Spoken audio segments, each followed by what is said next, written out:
players in the crime chain, rapists, child molesters, wife beaters, and sometimes, with certain judges, the ones she called collaborators to their faces. A few years ago, she had gotten fired for refusing to soft-hand a sensitive case. Wolfe wouldn't cross the street and represent the same freak she used to put away, so she'd gone outlaw, and now she runs the best info-trafficking cell in the city. I had wanted Wolfe for my own since the first time I saw her in battle. I thought I'd had a chance with her once, but I had done some things. "You and me, it's not going to be," she told me then, and I believed her. All that changed was what I did, not how I felt. My love for Wolfe was a dead star, lightless, invisible in the night sky, but always, always there. Pepper's big dark eyes told me she knew some of that, enough to count on anyway.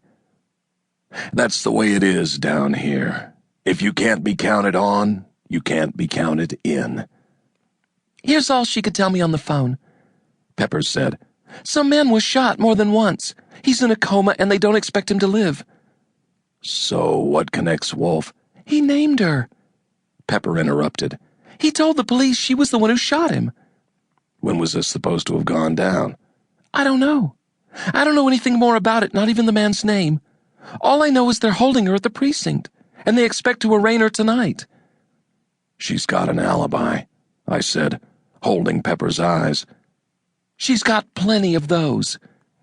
Pepper snapped back, telling me I was standing at the end of a long line, and those ahead of me would come across a lot better in court than a two-time felony loser who had been declared dead years ago. "That's not what she needs right this minute. She needs to—" "You got a lawyer for her yet?" "No, I thought you might—" "Did she tell you to come to me, Pepper?" As if to answer my stupid question, the Rottweiler made a gear-grinding noise deep in his chest. "No. All she said was to pick up Bruiser and make sure he was all right until they set bail." "And you can make—" "I guess so," Pepper said. "But I don't know a bondsman either, except for that crook we used the time Mick was—" "Never mind," I told her. "Do you know where the arraignment's going to be?" "At 100 Center. She said whatever the cops say happened, it happened in Manhattan, so—" "Yeah." I glanced at my watch. 3:37.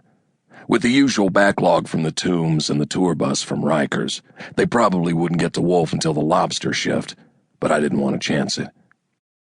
"Give me a minute," I told Pepper. I went into one of the back rooms and pulled a clone code cell phone out of its charging unit. I punched in the private number I have for the only criminal lawyer in the city I trust. "What?" Davidson answered. "You recognize my voice?" I asked. I hadn't spoken to him in years, not since NYPD found a severed skeletal hand in a dumpster, right next to a pistol with my thumbprint on the stock. "I believe so." He spoke in the pompous voice he uses to distance himself from potential danger in conversations. "Help me out a little bit." "It's not my ghost," I said. "I've done some jobs for you and you've done some for me." "Do you have some, distinguishing characteristic I might recognize?" "Yeah, I always pay. And that cigar I just heard you light, it's probably from the batch I brought you a few years back." "Ha ha ha, very good," he said, chuckling. "You should have been a detective." "I need a lawyer. Not for me, for a friend. Being arraigned tonight, can you handle it?" "Can I? You mean, will I? Are we talking just for tonight, or—" "To the end of the road," I said. "First round TKO or a decision on points, any way it plays." "Would I know this friend of yours?" "Yeah, her name is Wolfe." "Wolfe? From Citywide, are you—" "I'm cancer serious," I said. "I'm also short on facts. It's either an attempt murder or by now a homicide." "Wolfe, are they floridly insane?" he said. "Unless you're talking a DV. Domestic violence, Wolfe?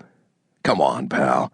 Sure, she's not the kind of woman who'd take a beating from a boyfriend, but with that dog of hers, what kind of psycho would even try?"